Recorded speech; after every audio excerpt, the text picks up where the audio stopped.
Muy buenos días a todos. Sean bienvenidos a la Iglesia Bíblica de Cypress.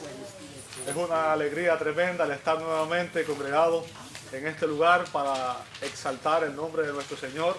Damos gracias a Él por la presencia de todos y cada uno de ustedes. Nos gozamos en que usted nos acompañe en esta mañana y esperamos que usted sea bendecido el día de hoy en el servicio, ¿verdad?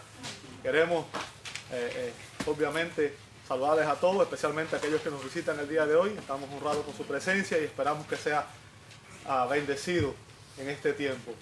Amados, ustedes saben que los domingos es un día que el tiempo a mí se me va volando, se me va muy rápido y quiero aprovechar el tiempo al máximo. Así que te invito a abrir tu Biblia en Romanos capítulo 7 y vamos a ver hoy los versos 7 al 13.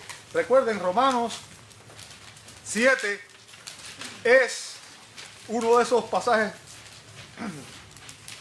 que ha causado mucha controversia dentro de la iglesia, ¿ok? Mucha controversia. Entender este pasaje es imprescindible para poder entender el Evangelio. Lamentablemente existen mucha confusión dentro de la iglesia porque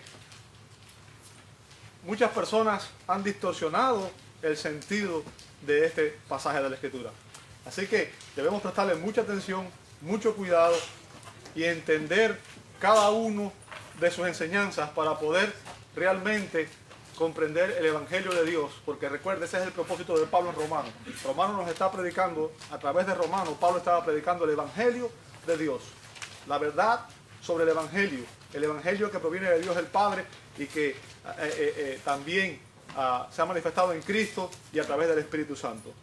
Así que si tienes tu Biblia abierta en Romanos capítulo 7, verso 7, yo te invito a que por favor tú me prestes atención y te voy a invitar que en este momento vayamos juntos al Señor en oración para poder pedir ayuda del Espíritu Santo para poder discernir el mensaje de la palabra en esta mañana. Amado Dios, te damos gracias.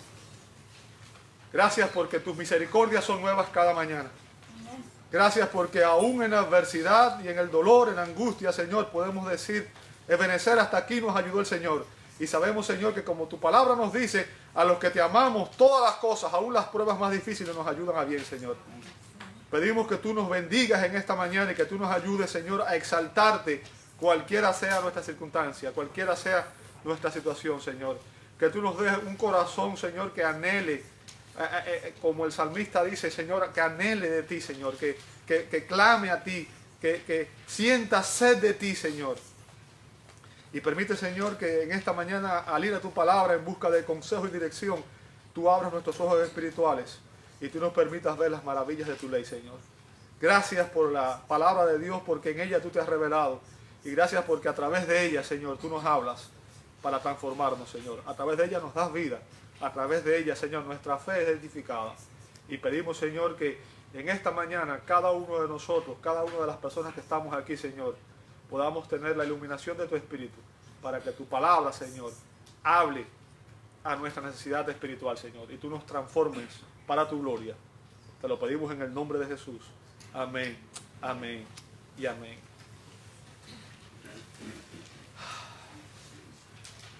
Vimos en Romanos capítulos 1 al 3 que la ley de Dios nos condena a todos debido a que somos pecadores. ¿Ok? Romanos 1 al 3, Pablo está enjuiciando, está presentando cargo contra todos los hombres y está diciendo que todos estamos bajo condenación. La ley de Dios nos condena porque todos somos pecadores. En los capítulos 4 y 5 de Romanos vimos que la ley de Dios no puede justificarnos. ¿Bien? La ley de Dios no puede justificarnos. Y en los capítulos 6 y 7 es el que estamos viendo en estos momentos, que tampoco puede santificarnos. ¿Bien? La pregunta entonces es ¿qué propósito tenía la ley de Dios? ¿Con qué propósito dio su ley? ¿Cuál es la función de la ley? Si la ley no puede justificarnos y la ley no puede santificarnos, ¿qué función tiene la ley? ¿Qué funciones tiene la ley? Bueno, en este pasaje de Romanos capítulo 7, versos 7 al 13, Pablo nos presenta 4 funciones que cumple la ley de Dios. 4 funciones que cumple la ley de Dios. ¿Cuáles son esas funciones? Bueno, la ley de Dios define el pecado, despierta el pecado, demanda al pecador y demuestra el pecado. Bien, vamos a ver la primera. Define el pecado, verso 7. Fíjense, Pablo comienza, ¿qué diremos pues? ¿La ley es pecado? ¡Wow! Imagínense, la ley es pecado. ¿Sabe? Pablo sabía que sus enseñanzas del Evangelio de la Gracia podían causar confusión, como las causan. Le estoy diciendo que este pasaje ha traído mucha confusión dentro de la iglesia hoy. Incluso hoy la gente está confundida. ¿Ok? Expresiones que Pablo había dado, por ejemplo, él dijo en Romanos 5:20, pero la ley se introdujo para que el pecado abundase. O sea, la ley se introdujo para que hubiera más pecado. ¡Wow! O, él dijo en Romanos 7:5, las pasiones pecaminosas que eran por la ley. Ahora, al escuchar frases como esa, obviamente aisladas del contexto, algunas personas podían quedar confundidos. Y su preocupación, la preocupación del apóstol Pablo, era que algunos creyentes, que algunos cristianos pensaran que de alguna manera la ley de Dios es pecaminosa. ¿Bien? Que la ley de Dios era la causa del pecado, en alguna manera, que fuera pecaminosa. Esa era su preocupación en este contexto. ¿Okay? Fíjense que él hace la pregunta, ¿la ley es pecado? Y él mismo responde su pregunta en el lenguaje negativo más fuerte que existe en el griego, cuando él dice, me genoito, en ninguna manera. Esto es impensable. No y 1000 veces no. La idea les resulta impensable y blasfema. O sea, él hace la pregunta y él mismo responde. ¿Ok? Recuerde, Pablo está haciendo aquí las preguntas poniéndose en el lugar de un enemigo que cuestionara la doctrina de la gracia. Es lo que Pablo está haciendo. Y luego él dice, verso 7, fíjense, ¿pero quién? Verso 7, pero yo, ¿no lo veis? Es un pronombre personal. ¿En qué persona está? Primera persona, soy yo, ¿cierto? Dice, yo no conocía el pecado sino por la ley. Pablo está dando aquí una función de la ley. Una función de la ley es revelar y definir la verdadera naturaleza del pecado. Una función de la ley es revelar y definir la verdadera naturaleza del pecado. La Biblia dice que usted y yo fuimos creados a imagen y semejanza de Dios. ¿Sabe eso, verdad? Génesis capítulo 1, verso 26. Así que todos los hombres tenemos la ley de Dios escrita en nuestros corazones. Bien, eso está también en la Escritura. Romanos 2:15 dice que todo hombre tiene la ley escrita en sus corazones. Pero usted sabe que como consecuencia de la caída, esa imagen de Dios en nosotros se distorsionó. ¿Ok? Y a partir de ahí, la Biblia dice que nuestros corazones se corrompieron. Bien, nuestro corazón es corrupto. ¿Y cómo lo sabemos? Bueno, sabe, la doctrina de la corrupción humana es la doctrina más clara en la Escritura. Y déjeme decirle, también es la doctrina que más confusión causa en la gente hoy. Si usted ve en Génesis 6:5 dice, y vio Jehová que la bondad de los hombres... ok, ahí está. ¿Se da cuenta? Dice, la maldad de los hombres era mucho en la tierra y que todo designio de los pensamientos del corazón de ellos era de continuo, ¿qué cosa? Yo quiero que usted entienda, los pecadores no entienden la verdadera naturaleza del pecado. Los pecadores no entienden la verdadera naturaleza del pecado. Muchas personas en las iglesias se sienten incómodas con la predicación porque les disgusta sentir y saber que son pecadoras. Por eso es que existen predicadores como, bueno, predicadores no puedo llamarle predicador ni siquiera, Joel Osteen. El 99.9% de las personas son buenas por naturaleza. ¿De dónde sacaste eso, Joel Austin? ¿De qué Biblia lo sacaste? Porque de la Biblia mía no es. ¿Ok? ¿Sabe que la mayoría de los inconversos, Joel Austin es un inconverso? Yo quiero que usted entienda eso. ¿Ok? La mayoría de los inconversos con los que hablo me dicen, yo no soy pecador. Yo soy bueno. Yo no le hago mal a nadie. Yo ayudo a todo el mundo.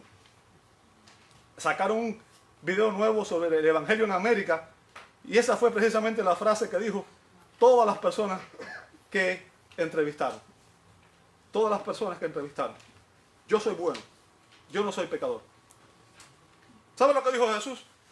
Si usted lee, Jesús dijo en Mateo 19:17, ninguno es bueno sino uno, Dios. Si usted dice que todos nosotros somos buenos, está diciendo que Jesús es un mentiroso. Ahora, usted decide a quién usted prefiere creer, a Joel Austin o a Jesús. Bien. La verdad, amado hermano, es que usted y yo creemos que somos mucho mejores de lo que realmente somos. ¿Sí o no? Cuando nos miramos en el espejo nos vemos más bonitos de lo que realmente somos. ¿Sí o no? ¿Sabe por qué? La Biblia lo dice clarito. El profeta Jeremías dijo en Jeremías 19:7, engañoso es el corazón más que todas las cosas. Y perverso.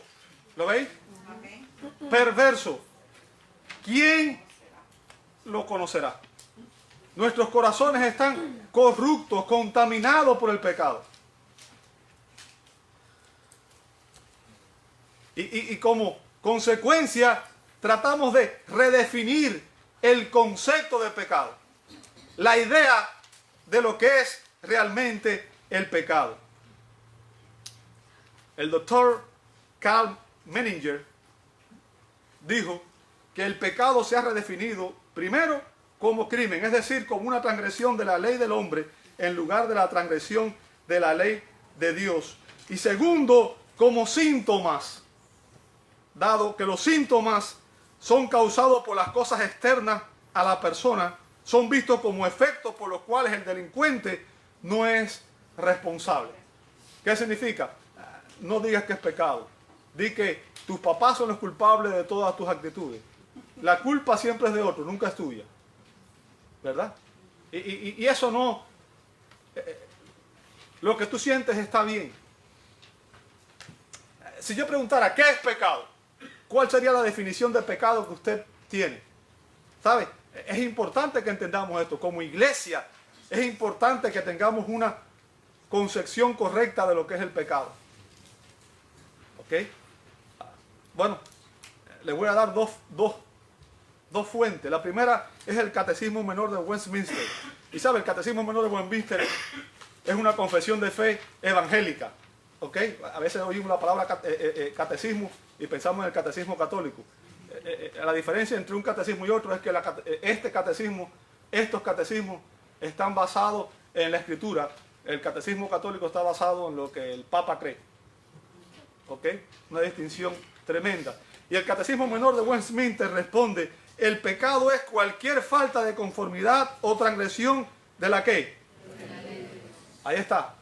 Ahora, para que usted vea que estos catecismos están basados en la Escritura, cita a 1 de Juan, capítulo 3, verso 4, ¿cierto?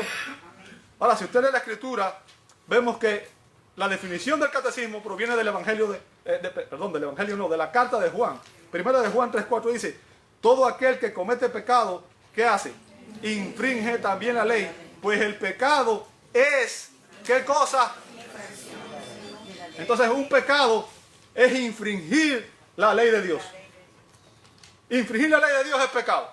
Cada vez que usted infringe la ley de Dios, usted está pecando. ¿Bien? ¿Sabe? Debido a que Dios ha revelado sus normas divinas de justicia, y Él es la norma de justicia, ¿sabe eso, verdad? La norma de justicia no es usted, ni soy yo. ¿Qué es lo que queremos hacer en la cultura hoy? Yo soy mi propia norma de justicia. Entonces, lo que está bien para mí, no necesariamente, lo que está bien para ti, no necesariamente lo que está bien para mí. Pero ¿sabe qué? En la Escritura, la norma de justicia es Dios. Y debido a que Dios ha revelado sus normas de justicia divina, los pecadores quedamos sin excusas ante Él. Como dijo Leon Morris, la gente sin la ley de Dios no ve el mal como realmente es. Se necesita la ley para demostrar que el pecado es pecado. ¿Y qué estamos haciendo los pecadores? Vamos a quitar la ley de Dios. Vamos a quitar los 10 mandamientos. Vamos a quitar todo el Antiguo Testamento. Y vamos a dejar nada más que la gracia de Dios, pero sin ley, para poder hacer lo que nos dé la gana. ¿Sabe? Los pronombres personales en este contexto de Romanos 7 están en primera persona. Y esto indica que el apóstol Pablo, cuando está dando esta enseñanza, la está dando desde su propia experiencia personal. ¿Me sigue hasta ahí? Pero eso no significa que esta enseñanza era exclusiva para Pablo o exclusiva para los judíos. La enseñanza de Romanos 7 es para la iglesia de Jesucristo. Y si usted es cristiano, esta enseñanza es para usted y para mí y para todo aquel que quiera tener comunión con Dios. ¿Entiende eso? Amén. Es importante que entendamos esto. Ahora, vamos a hacer una pregunta. ¿Cuál era el pasado del apóstol Pablo? O sea, cuando usted lee algo, usted tiene que entender quién lo está leyendo, ¿cierto? Para poder entender por qué piensa de esa manera. ¿Sí o no? ¿Cuál era el pasado de Pablo? Bueno, vamos a ver sus propias palabras. Él dijo en Hechos 22:3, yo de cierto soy. ¿Era qué cosa? Era un judío, ¿verdad? Era nacido en Tarso. Por eso se llamaba Saulo de Tarso. Ok, era la manera de aquella época. Le ponían a la persona el nombre y le ponían, lo conjugaban con la ciudad donde nació. Jesús de Nazaret, Saulo de Tarso. ¿Ves? Ok. Dice, pero criado ¿dónde? En esta ciudad. ¿Sabe en qué ciudad? Jerusalén. ¿Bien? Había sido instruido a los pies de... Ahora, si usted no sabe quién es Gamaliel, Gamaliel era, le decían la belleza de la ley. Era el maestro, el rabino más famoso que existía en tiempos de Pablo. Era el maestro por excelencia, aquel bajo cuyo pies querían estar todos los rabinos de aquella época. ¿Ok? Era una persona muy, muy influyente, muy preparada. Después dice, estrictamente conforme a qué. Ahora note que dice, a la ley de... Fíjense que no dice la ley de Dios. Dice a la ley de nuestros padres. ¿Bien? Eso es importante que notemos eso. ¿Ok? Y después ¿qué dice? Celoso de Dios. Fíjense, Saulo de Tarso era un hombre celoso de Dios. Hay mucha gente que es celosa de Dios, como era Saulo, pero que no conocen a Dios. Hello.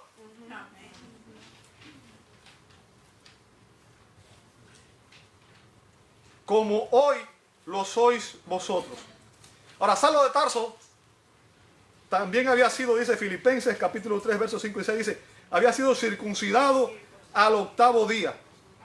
Era del linaje de Israel. Era de la tribu de Benjamín.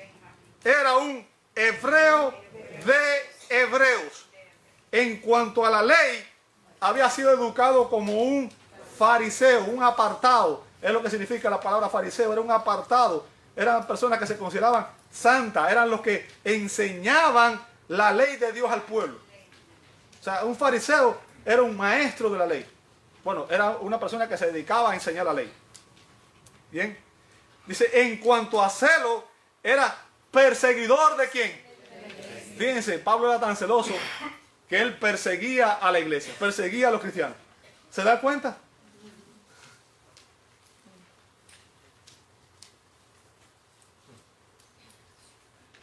En cuanto a la justicia, fíjense, en cuanto a la justicia que es en la ley, él se consideraba como.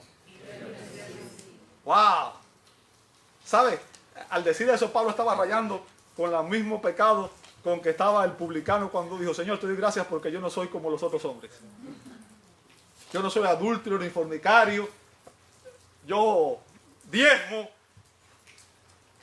Tenemos que entender el trasfondo de Pablo. Y lo que Pablo está diciendo en ese pasaje es que exteriormente Saulo de Tarso, o sea, Saulo de Tarso era Pablo antes de convertirse. ¿Sabe eso, verdad? Es la misma persona. Saulo de Tarso vivía una vida ejemplar. Si usted hubiera visto a Saulo de Tarso, usted diría, ese es el mejor cristiano que hay en esta zona. Porque muchas veces juzgamos a las personas por la apariencia externa. Nos damos cuenta que lo que Dios mira es el corazón. ¿Bien? Él creía haber guardado la ley. Pero ¿sabe qué? No sé si usted recuerda que Jesús acusó precisamente a los fariseos y a los saduceos en Mateo 15, 1 al 9 de sustituir la ley de Dios por las tradiciones rabínicas. Bien, cuando Jesús llegó a escena, los líderes judíos enseñaban la tradición de los ancianos, las leyes rabínicas, no la escritura como tal directamente. ¿Me sigue hasta ahí? Y como nos dice el doctor John MacArthur, la tradición rabínica había modificado y exteriorizado la ley de Dios con el fin de hacer aceptable un nivel más bajo de obediencia que fuera humanamente alcanzable. Ellos no tomaban en cuenta la fe personal en Dios o la condición interna del corazón. Para ellos, una persona que viviera conforme a las exigencias externas y observables de las interpretaciones rabínicas de la ley, llegaba a ser plenamente aceptado por Dios. En otras palabras, si usted nunca se acostaba con una mujer, usted nunca había adulterado, aun cuando usted en ocasiones hubiera sentido dentro de su corazón lujuria por otra mujer. La ley terminaba en la parte externa, no tenía nada que ver supuestamente para ellos con el corazón del pecador. Es la diferencia entre una cosa y otra. ¿Sabe cómo se llama eso? Moralismo. Si usted ve, por ejemplo, Ben Shapiro es un excelente contendiente, es una persona excelente, pero todo su sistema de valores tiene que ver con la moral. No reconoce la gracia y no reconoce a Cristo. Bien. Mucha moralidad, pero, ¿sabe? Hasta que la persona no es contrastada con su propio pecado. Y ese es el problema del pecado, que nos hace creer que nosotros somos suficientemente buenos como para poder vivir una vida que agrade a Dios por nuestras propias fuerzas. Y eso es rechazar el evangelio de la gracia. Pablo dice en el verso 7, porque tampoco conociera la codicia si la ley dijera, ¿qué cosa? Si la ley no dijera, no codiciarás. O sea, Pablo dice, si la ley no dijera eso, yo no conociera la codicia. ¿Bien? ¿Sabe? La codicia es el último de los 10 mandamientos en el Decálogo. ¿Ok? Y difiere de los otros en que la codicia es una actitud interna y no una acción externa. Tiene que ver nada más con un anhelo adentro. Fíjense, el término codiciarás utilizado aquí, epidumeo, significa desear ardientemente y destaca, dice el diccionario Vine, el impulso interior más que el objeto deseado. O sea, tiene que ver con la lujuria que hay en nosotros, tiene que ver con esa predisposición pecaminosa que vimos ahorita. Recuerden que le dije ahorita que el corazón del pecador es perverso y engañoso. ¿Ok? Tiene que ver con esa actitud. La codicia o la lujuria, porque el mismo término se puede emplear de ambas maneras, conduce a la ruptura del resto de los mandamientos. Ahora, el punto aquí es que el corazón de Pablo, como el suyo y como el mío, estaba corrupto por el pecado. ¿Bien? No piense que fue Pablo nada más el que estaba en esa condición. Esta es la condición de todos nosotros. Su corazón, como el nuestro, estaba corrupto, era pecaminoso. ¿Sabe? Jesús, en el Sermón del Monte, afirmó que Dios no se conforma con una obediencia externa a su ley. ¿Me sigues hasta ahí? Dios no se conforma con una obediencia externa a su ley. Él exige de nosotros una obediencia interna, una obediencia de corazón. Es más, ¿sabes lo que Dios exige de ti y de mí? Él exige una justicia perfecta de nuestra parte. ¿Dónde está eso en la Escritura? Mateo 5:48 dice, sé pues vosotros como. Fíjense que lo dice, sé lo más bueno que tú puedas. No dice eso. Dice, sed pues vosotros perfectos, como vuestro Padre que está en los cielos es perfecto. Pregunta, ¿cuántos de nosotros cumple ese estándar de moralidad? Si hubiera hecho esa pregunta, Saulo hubiera dicho, yo. Y el publicano en la parábola de Jesús dijo, yo. Y muchos creyentes hoy dicen, yo. Y toda persona que dice, yo, es porque no ha entendido el evangelio de la gracia. Es porque no ha entendido el propósito de la ley, la función de la ley. ¿Bien? Esta es una justicia que ninguno de nosotros posee. Y lo que esto demuestra es que nosotros necesitamos desesperadamente la gracia de Dios, el favor inmerecido de Dios, la misericordia de Dios. ¿Me sigue hasta ahí? Ahora, la ley no solo define el pecado, sino que la ley despierta el pecado. ¿Dónde está eso en la Escritura? En el verso 8 dice, mas el pecado, tomando ocasión por el mandamiento, produjo en mí toda codicia, porque sin la ley el pecado está como. O sea, fíjense, el término que usa ahí en ocasión, ¿ok? Aformé, se utilizaba para denotar una base de operaciones militares, una base de operaciones bélicas, ¿ok? Aquí significa que la ley de Dios le proveyó al pecado una base de operaciones para un ataque contra el alma de cada persona. ¿Bien? Te lo voy a decir en otras palabras para ver si lo entiendes. La ley actúa como un catalizador. ¿Saben lo que significa la palabra catalizador, verdad? Es algo que se emplea para lograr una reacción. ¿Bien?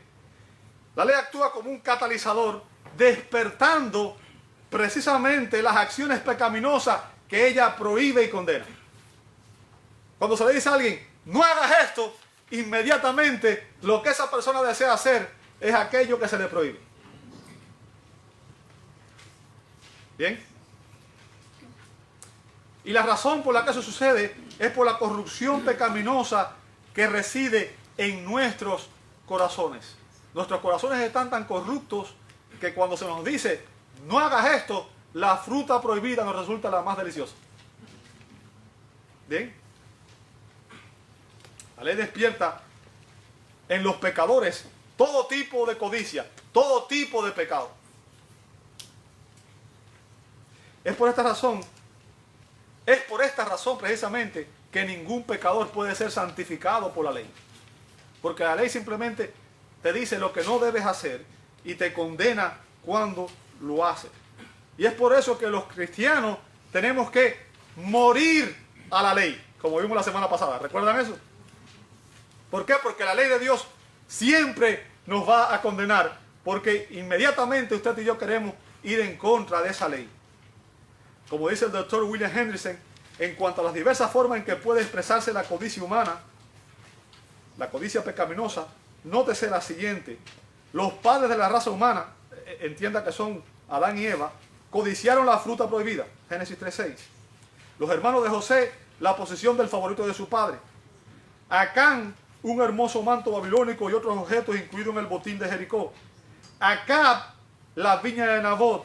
Amón, a Tamar. Absalón, la corona de su padre. Ananías y Zafira, el prestigio. Demas, este mundo presente. Y Diótrefes, la preeminencia eclesiástica. O sea, todo eso son lujurias o manifestaciones diferentes del mismo pecado. ¿Me sigue hasta ahí? El punto, amado hermano, es que la naturaleza rebelde del pecador considera que lo prohibido en la ley de Dios es más atractivo y más deseable, y lo desea porque desea establecer su propia justicia, su propia voluntad por encima de la voluntad de Dios. El pecador no quiere someterse a nadie. El pecador quiere ser su propio Dios. Yo decido la verdad. Yo decido qué es lo correcto y qué es lo incorrecto. Yo decido qué es lo justo y qué no lo es. No es Dios, son ellos. Ellos son la norma del universo. El universo gira alrededor de ellos. Ellos son lo más importante en este universo. Déjame decirte, la Biblia dice que tú eres una mosca insignificante en el océano, en el inmenso universo en el que se estima. El único realmente que tiene soberanía y el único que impone su voluntad es Dios. No tú, no yo. La ley despierta el pecado en nosotros, pero además de despertar el pecado, la ley demanda al pecador. Verso 9 dice, yo sin la ley vivía en un tiempo. Pregúntate, ¿cómo es posible? Si Pablo dice que él toda su vida había sido instruido en la ley. ¿Sabe? Un niño judío era instruido en la ley desde pequeño. Es más, se le enseñaba a recitar la Torá de memoria. ¿Bien? Y a los 13 años se convertía en un hijo de la ley.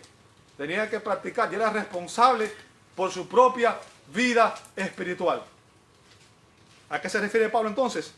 Yo sin la ley vivía en un tiempo. ¿Sabe?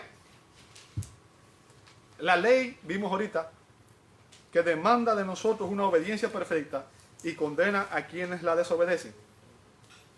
¿Ok? Y voy a explicarle por qué estoy diciendo esto.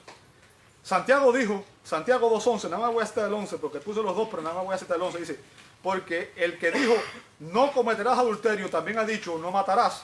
Ahora pues, si no cometes adulterio, pero matas, ya te has hecho, ¿qué cosa? Transgresión de la ley. O sea, si tú quebrantas un solo mandamiento, ya eres culpable. Bien, ya eres digno de castigo. Si tú una vez dijiste una mentira, ya tú eres un mentiroso delante de Dios. ¿Quién nunca ha dicho una mentira aquí?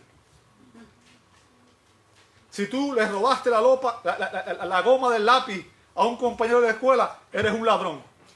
¿Quién nunca se robó una goma o un lápiz aquí? Estoy poniendo el ejemplo nada más para que usted entienda que para nosotros decimos, no, yo no soy ladrón. ¿Nunca has hecho trampa en los incontables al IRS? No, yo dije una mentira blanca. Dime en qué parte de la Biblia dice que hay mentiras blancas. Si dices una mentira, eres un mentiroso. Si robaste una vez, eres un ladrón. Si miraste a una mujer o un hombre y lo codiciaste, eres un adúltero. Y ya te has hecho culpable de 3 pecados en menos de un minuto. Y sabes que cada uno de esos pecados merece que tú vayas al castigo eterno. Porque has cometido una falta infinita contra un Dios infinito. Nos reímos, pero esa es la verdad. Eso es lo que hace la ley. Ahí es donde nos lleva. Nos pone entre la espada y la pared. No puedes seguir hacia atrás. Nada más tienes adelante. Y adelante tienes una espada que te va a atravesar medio a medio y te va a quitar la vida. ¿Por qué? Porque otra función de la ley es, al demandar una obediencia perfecta, es demostrar que usted y yo necesitamos la gracia de Dios. La gracia de Dios. Es demostrar que por obediencia ninguno de nosotros podría prestar esa obediencia perfecta. ¿Verdad? Saulo de Tarso era un fariseo devoto. Él buscaba obedecer la ley de Dios. Antes de su conversión, Pablo buscaba obedecer la ley de Dios. Y según sus propias palabras, como vimos ahorita en Filipenses 3:5, él pensaba que era irreprensible en cuanto a la justicia que es en la ley. ¿Qué significa? Él pensaba que él había obedecido de manera íntegra la ley de Dios. ¿Ok? Como el joven rico que habló con Jesús en Mateo 19, 16 al 20, Saulo pensaba que había guardado todos los mandamientos de Dios desde su juventud. Eso es lo que él pensaba. Yo he guardado la ley. Pero fíjese, luego él dice en el verso 9, pero venido el mandamiento, el pecado revivió y yo, ¿qué cosa? ¡Wow! ¿Qué pasó aquí? Venido el mandamiento, el pecado revivió y yo, dice Pablo, yo morí. ¿Sabe lo que está diciéndole ahí? Al ser iluminado por el Espíritu Santo, Saulo de Tarso finalmente comprendió el mandamiento, y con esa comprensión, cuando él recibió luz, sus ojos fueron abiertos a la verdad de la enseñanza de la ley, todas sus pretensiones de justicia propia y su confianza en sí mismo desapareció. Toda su justicia propia, toda su confianza en su propia fuerza, en sus propios méritos, en su propia capacidad, ese día desapareció. Él se dio cuenta que era culpable de infringir la ley de Dios y que su naturaleza era tal que en lugar de desear obedecer la ley de Dios en su corazón, él en realidad quería quebrantarla. ¿Sabe que esa es la definición de conversión? Eso es lo que pasa en nosotros cuando nos damos cuenta quiénes éramos sin Cristo. ¿Ok? Pues como él mismo dice en Romanos 8:7, por cuanto los designios de la carne, fíjense, recuerden que la carne se refiere a la naturaleza caída. ¿Sí o no? Dice, los designios de la carne son ¿qué cosa? Enemistad contra Dios. ¿Qué significa? ¿Sabe? Una persona que está en la carne está en enemistad contra Dios, está en rebeldía contra Dios. Es por eso que los inconversos dicen, yo no quiero saber nada de Dios. Yo no soy pecador. Yo soy santo, yo soy bueno, yo soy justo. ¿Por qué? Porque su carne lo llama a establecer su propia justicia como el estándar por el cual ellos quieren vivir. Es por eso que cuando usted predica el Evangelio tiene que entender que usted está predicándole a hueso seco. Gente que está muerta. Gente que está ciega. Tienen ojos, pero no ven. Oídos, pero no oyen. ¿Ok? Por cuanto los designios de la carne son enemistad contra Dios. Fíjense lo que dice después. Porque no se sujetan ¿a qué? A la ley de Dios. Ni tampoco ¿qué? Pueden. Aunque quisieran, no pueden. ¿Me seguís hasta ahí? No importa lo que diga Ben Shapiro, no importa cuán bueno él pueda hacer, él no se sujeta a la ley de Dios. Ningún hombre puede. ¿Sabe? Si hubiera un hombre que hubiera podido hacer esto, hubiera sido Pablo o Martín Lutero. Y los dos tuvieron que reconocer que ninguno pudo. ¿Ok? ¿Sabe? En lugar de expulsar el pecado en el corazón de Pablo, de Saulo, lo que la ley hizo fue despertar el pecado que residía en su naturaleza caída. Ahora, con su conversión, Saulo comprendió su verdadera condición espiritual cuando él dice en el verso 10, y hallé que el mismo mandamiento que era para vida, a mí me resultó ¿para qué? Para muerte. O sea, Pablo se dio cuenta de que había estado muerto espiritualmente. ¿Sabe que al dar la ley, al dar su ley, si usted lee, creo que le puse todos esos pasajes ahí, en Levítico 18:5, Nehemías 9:29, Ezequiel 18:9, Ezequiel 20:11, Lucas 10:28, Romanos, Gálatas. ¿Sabe? Cada vez que Dios dio su ley, Él decía, el que hiciere estas cosas, vivirá por ellas. ¿Qué significa? ¿Sabe? Ojo, la ley de Dios refleja la santidad, la justicia y la bondad de Dios. La ley de Dios nos revela cómo usted y yo podemos vivir una vida agradable a sus ojos. ¿Me está escuchando? La ley no es mala. Como dicen los antinormanistas, no, vamos a librarnos de la ley por completo. No, eso es un pecado. La ley nos revela cómo podemos vivir una vida agradable a sus ojos. Y si usted y yo hubiéramos podido, humanamente hablando, obedecerla perfectamente, usted y yo habríamos obtenido vida eterna. Pero la ley nunca fue dada con ese propósito, porque Dios sabía que los pecadores no podrían cumplir la ley, y la ley tenía otros propósitos, no salvarnos, sino confrontarnos con nuestros pecados y con nuestra necesidad de la gracia de Dios. ¿Me sigue hasta ahí? ¿Sabe? Todas las promesas de la ley eran condicionales. Dios decía, haz esto y vivirás.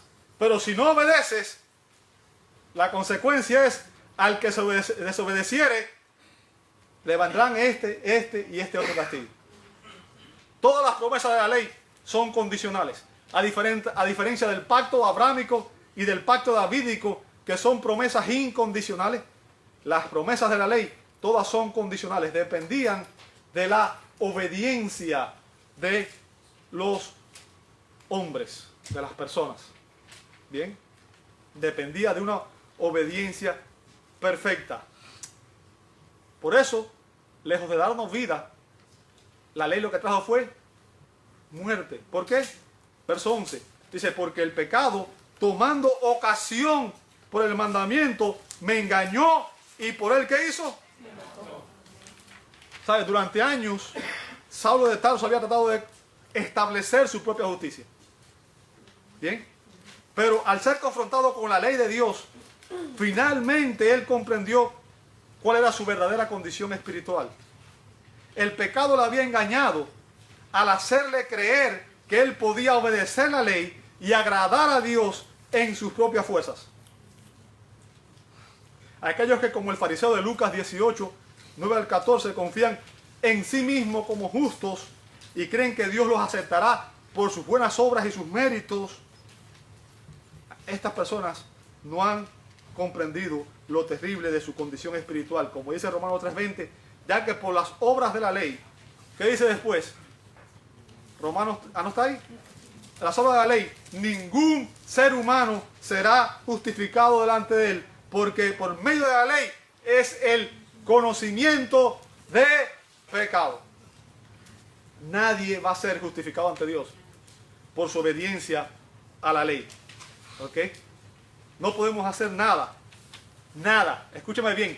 No puedes hacer nada para ganar tu salvación. Bien. La salvación es solo por gracia, mediante la fe en Cristo. Y rechazar a Cristo es el pecado imperdonable. ¿Me oíste? Rechazar a Cristo es el pecado imperdonable. ¿Cómo yo lo sé? Lea conmigo Juan 3:18, dice, el que en él cree no es condenado, pero el que no cree, ¿qué cosa? Ya ha sido condenado porque no ha creído en el nombre del unigénito Hijo de Dios. Una persona que rechaza a Cristo, rechazó la gracia de Dios, rechazó el Evangelio, rechazó la salvación, rechazó la vida eterna. Hello. Solo Cristo puede quitar el pecado que nos condena. Eso fue lo que dijo Juan el Bautista en Juan 1:29. Aquí el Cordero de Dios que quita el pecado del mundo. Solo Cristo puede quitar nuestro pecado y reconciliarnos con Dios. Y finalmente, voy a acabar. La ley demuestra el pecado, versos 12 y 13. Versos 12 y 13. De manera que la ley, a la verdad, es ¿qué cosa? Santa, y el mandamiento es santo, justo y bueno. Ahora, fíjense, lo que Pablo está haciendo aquí es defendiendo la ley de Dios de cualquier malentendido. Hello, no se me distraiga. Pablo defiende la ley de Dios de cualquier malentendido. ¿Recuerda lo dicho por el salmista en el Salmo 19? Él dice, la ley de Jehová es perfecta. ¿Sabe? La ley de Jehová. Dios es el legislador. Esta es su ley. No la ley de los hombres. Es la ley de Dios. Es Dios quien se reveló en ella. ¿Entiende eso?